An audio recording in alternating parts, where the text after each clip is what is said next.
ፍቅረኛዬ ደግሶ እጮኛውን አስተዋወቀኝ ትለናለች የዛሬ ባል ታሪካችን። 28 ዓመቴ ነው።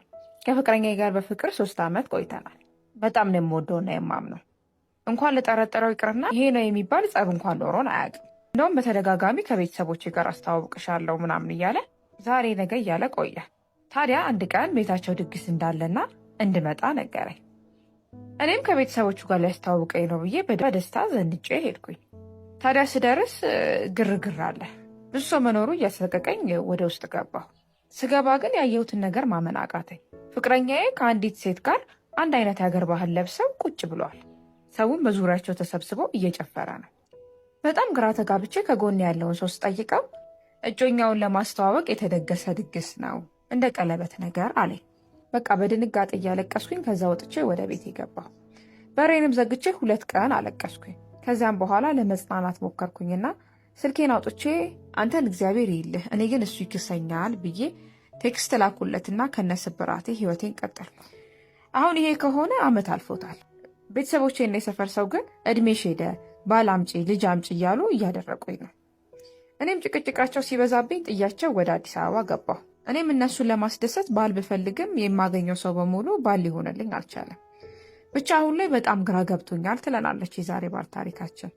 እስኪ እናንተ በሷ ቦታ ብትሆኑ ምን ታደርጉ ነበር? ሀሳብ አስተያየታችሁን ኮሜንት ሴክሽን ላይ አስቀምጡላት። የትኛውም ወንድ ሴት የሆነች ሴት ነው የሚፈልገው። የሴት ለዛ ያላት ሴት፣ ሚስት መሆን የምትችል፣ እናት መሆን የምትችል፣ መካሪ መሆን የምትችል፣ ከጎን መቆም የምትችል ሴት። ስቶሪ ታይም። ሰላምዬ እንዴት ነሽ? እስኪ እኔንም ታሪክ አቅርቢልኝ። ምን መሰለሽ፣ ከባሌ ጋር በፍቅር እየኖርን ነበረ። ልጅ ሲመጣ እናቴ ልጁን ተያዝ ለሰራተኛ ከምንሰጥ ሲል እሺ ብዬ ወደ እነሱ ሰፈር ገባን። ያኔ ኑሮ የተመሰቃቀለ፣ ቤት ሳይገባ እነሱ ጋር ነው የሚያመሸው። እቤት የሚበላ ሳይኖር እዛ ነው አስቤዛ የሚያደርገው። እንደዛም ሆኖ እኔ ምንም አልናገርም። ቻይነሽ እናት ከተናገርኩ ልጁን በመያዝ እናቴ ታመመች አስቸገራት ይላል። ገና የወራት ልጅ እሺ ብዬ ለሰራተኛም ሳመጣ እናቴ እንዳትይዘው አደረግሽ ይላል። ና ላይ ዞረ። ማሰብ ነው የተሳነኝ። በመሃል መድኃኒት እየወሰድኩኝ እርግዝና ተፈጠረ። ቤተሰቦቹ አበዱ ማለት ነው። እንዴት አሉ? ምን አገባቸው? የምናሳደገው እኛ ስለው ቤተሰቤ እንዳትናገሪ እንኳን ሌላ ልወልድ የተወለደውንም አልፈልግም አለኝ። በንዴት ተነስቼ ወደ ቤተሰቦች የገባሁ። ልጁንም አስወረድኩኝ። 2 ዓመት ሙሉ የት ናችሁ ሳይል በ2 ዓመቱ ይቅርታ ብሎ ሽማግሌ ላከ። በመከራ ታርቀን አብረን ለመኖር እያሰብን ብዙ መሰናክሎች ተፈጥረው አብረን ሳንኖር ዓመት አለፈን። አሁን ልጁን ናኤ ተብሎ ተለምኖ ነው የሚያየው ማለት ነው። በር ይልካል። ልጁን ማየት አብሮ ጊዜ ማሳለፍ ምናምን አይፈልግም። እኔን ውጪ እንገናኝ ይላል። ከሆነ ቀን በኋላ ሳየው ለልጁ ምንም አይነት ስሜት የለውም። ከዚህ በኋላ ውጭ አንገናኝም፣ ከፈለክ ልጁን ይዘን እንገናኛለን፣ አይ ካልክ ተወው አልኩት። እሺ ብሎ በ3 ወይም ደግሞ በ4 ወር ነው ልጁን የሚያየው ማለት ነው። ሲመጣ ልክ እንደሚስቱ ሊስመኝ ከኔ ሌላ ከማንም ጋር መኖር እንደማይፈልግ ነው የሚያወራው። አብረን እንኑር እሺ ደግሞ ሲባል ዛሬ ነገ ይላል። ይኸው ሌላ 2 ዓመት መጣ። አላወራም ብዬ በዘጋውም የልጁን ወጪ አይልክም። እኔ አሁን ስራ የለኝም፣ ስራ እየፈለግኩ ነው። ወይ አይተወኝ ወይ አብሮኝ አይሆን፣ ግራ ገባኝ። ምን ትይኛለሽ አለችኝ። ምን ትላላችሁ? ወደ ኮሜንት አሜን በይ ልመርቅሽ። የእሱ ሚስት ናት ተብለሽ የምትኮሪበት ባል ይስጥሽ። አንተም እንደዛው። አንዳንድ ጊዜ ፍቅር ውስጥ ስንገባ ያ ሰው ምንም ሳይለን ራሳችን ታውቆንም ሆነ ሳይታወቀን የኛን ህይወት ፖዝ እናደርገዋለን፣ እናቆመዋለን። የራሳችን ማንነት፣ የራሳችን ፕሪንሲፕል፣ የራሳችን ቫልዩ፣ ግድ የሚሰጠን የማይሰጠን ነገር፣ የምንወደው የማንወደው ነገር ከራሳችን ጋር ሪሌሽንሽፕ ነበረን አይደል? ልክ ፍቅር ውስጥ ግን ስንገባ እንዳልኳችሁ ታውቆንም ሆነ ሳይታወቀን ያን ነገር ፖዝ እናደርገዋለን፣ ከራሳችን ጋር ያለን ሪሌሽንሽፕ። ከዛ ሰው ጋር ሄደን ጥብቅ እንላለን። ለዛ ሰው ራሱ አስጨናቂ ይሆንበታል፣ ወንድም ሆነ ሴት። ከዛ አለመስማማት ቢመጣ ወይ መጋጨት ቢመጣ፣ ምክንያቱም በሪሌሽንሽፕ ውስጥ ልንጋጭ አንችልም። ያንን ግጭት መፍታት ቢኖርብን ግጭቱን ኖርማሊ ሄዶ ከመፍታት ይልቅ ድንጋጤ ውስጥ መግባት እንጀምራለን። ልንጣላ ነው እንዴ? ምንድነው መሆኑ? ከዛ ምንለው ምንድነው? ከሱ ውጪ ሌላ የነበረን ነገር እንዳለ ፖዝ አድርገናል። ኮንፊደንሳችን እየተሸረሸረ መጥቷል ማለት ነው። ለራሳችን የምንሰጠው ግምት እየተሸረሸረ መጥቷል ማለት ነው ሳይታወቀን። ያ የተሸረሸረ የመጣ ነገር ቁጭ ብለን እንኳን ግጭቶችን ለመፍታት ለመነጋገር እንዳናደርግ ያደርገናል ማለት ነው። ወይ ሪሌሽንሽፑ ሊያልቅ ነው የሚል ስጋት ውስጥ፣ ድንጋጤ ውስጥ፣ ፓኒክ ሞድ ውስጥ ይከተናል ማለት ነው። እኛ ግን በራሳችን እንደ በፊቱ ጥሩ ሪሌሽንሽፕ ከራሳችን ጋር ካለን ያንን ሪሌሽንሽፕ ጥሩ ማድረግ አይከብደንም ማለት ነው ከፍቅር አጋራችን ጋር። ወንድ ልጅ ለሚስቱ ሁለት ነገሮችን ማድረግ ቢችል የትዳር ህይወታችን በጣም ያማረና የተስተካከለ ይሆን ነበር ብዬ አስባለሁ።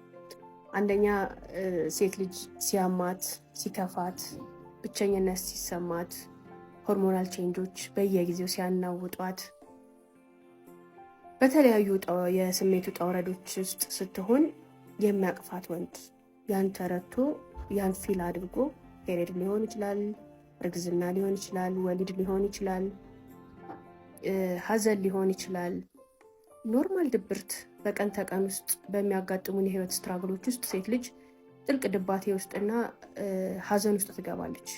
ኢሞሽናል ናት በጣም። ስለዚህ ብዙ ነገሮች የሚመለከቷትም የማይመለከቷትም ነገሮች አንዳንዴ ሀዘን ውስጥ ሊከቷት ይችላሉና እዛ ፊሊንግ ውስጥ ስትሆን፣ ስትለዋወጥበት፣ አግሬሲቭ ስትሆንበት፣ ስትቆጣ የማያውቃት ሚስቱን ቤት ውስጥ ሲያገኛት ደሞ ጀመረሽ ብሎ ከመመነጫጨቅ እና ያ ስሜት እሱ ጋር ተጋብቶ አግሬሲቭ ከሚሆን ይልቅ ኦኬ ዛሬ የስሜት ነውጥ ውስጥ ናት ብሎ ሀግ የሚያረጋት ባል ያላት ሴት እድለኛ ናት። ብዙ ወንዶችም እንደዛ ብትሆኑ የቤታችሁን ሰላም በእጥፍ መጨመርና ሚስታችሁን የምትረዱ ወንድ የመሆናችሁ እድል በእጥፍ ይጨምራልና አንደኛው ሚስትን ማቀፍ። ምንም በቃ ልታደርጉላት አትፈልግም ሴት ልጅ። እንደዚህ አይነት ሙዶች ውስጥ ስትሆን አይዞሽ ብሎ አለሁልሽ አይዞሽ የሚላትና ሀግ የሚያረጋት ሰው፣ አጠገቧ የሚሆን ሰው፣ እቅፍ ድግፍ የሚያረጋት ሰው ነው የምትፈልገውና ያ ሰው ደግሞ ባል ሲሆን የቤትን ሰላም እሷ ልብ ውስጥ ያለህን ይረዳኛል እኮ ይወደኛል እኮ የማለትን ነገር በእጥፍ ይጨምራል። ሁለተኛ ሚስቱ ስታወራ ጀጅ ሳያረጋት፣ ሳይኮንናት፣ ሳይሰለቸው እፍ ደግሞ ጀመረች ምናምን ሳይል በትዕግስት የሚያዳምጣት ስታዳምጡ ኦኬ በጣም ብዙ ነገሮች ልንነካካ ላይ ተንታች ልንኖር ምናምን እንችላለን እና ያ ሁሉ ነገር እንትን ስትል ግን በቃ በወሬዋ ተመስጦ ምናምን እያለ በደንብ ማዳመጥ የቻለ ወንድ ለመረዳት ማዳመጥ እንዲገባው ፈልጎ በቃ እሷ ስታወራው ደስ ብሎት የሚያዳምጥ ወንድ የቤቱን ሰላም በእጥፍ ይጨምራል። መፍትሄ ምናምን አይደለም የምንፈልገው በቃ በዛ ሰዓትና ቤት ውስጥ ኢንቫይሮንመንቱን መቀየር ስትፈልግ፣ ሳቅ መፍጠር ስትፈልግ፣ ደስታ መፍጠር ስትፈልግ፣ የተለየ ነገር ማድረግ ስትፈልግ ሴት ልጅ የሚረዳት ወንድና ፈገግ የሚልላት ኦኬ ያን የፈለገችውን ነገር ሳቅ መፍጠር ነው የፈለገችው፣ ኮኔክሽን መፍጠር ነው የፈለገችው፣ ቤት ውስጥ የሆነ ደስ የሚል ኢንቫይሮንመንት መፍጠር ነው የፈለገችው ብሎ ያን ስሜት ማምጣት፣ የደስታውን ስሜት የሳቁን ስሜት የሚያመጣ ማምጣት ብትችሉ ያም የቤታችሁን ሰላም ፍቅርና መረጋጋት በእጥፍ ይጨምራል። እነዚህ ሁለት ነገሮች በጣም ሲምፕል ናቸው። ብዙ ወንዶች ግን የሚከብዷቸው አብሶ ከትዳር በኋላ በጣም የሚከብዳቸው አብዛኞቹ የማያደርጉት ወይም ደግሞ ባለመረዳትም ሊሆን ይችላል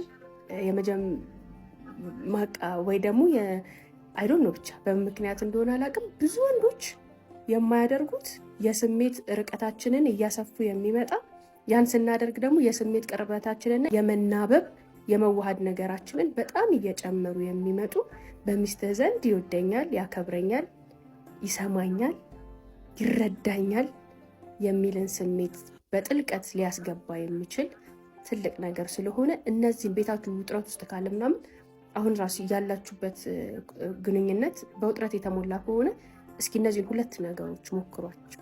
በጣም ተናዳ ስትጮህ ምን ስትልስ በቃ ወይ ስትናገር ምናምን መልስ ለመመለስ አታክ ለማድረግ ሳይሆን ዝም ብለህ ሰምተሃት ስጨርስ እቀፋት፣ በቃ አብሽር አስተካከላለሁ ይስተካከላል ምናምን ብለህ ልታቅፋት ሞክር። እስኪ አንተ ከሷ ሽለህ ተገኝ። እኩል ስሜታዊ መሆን ሳይሆን ከሷ ተሽለ እሷን ለማረጋጋት ለማቀፍና ስሜቷን ረገብ ለማድረግ ሞክር።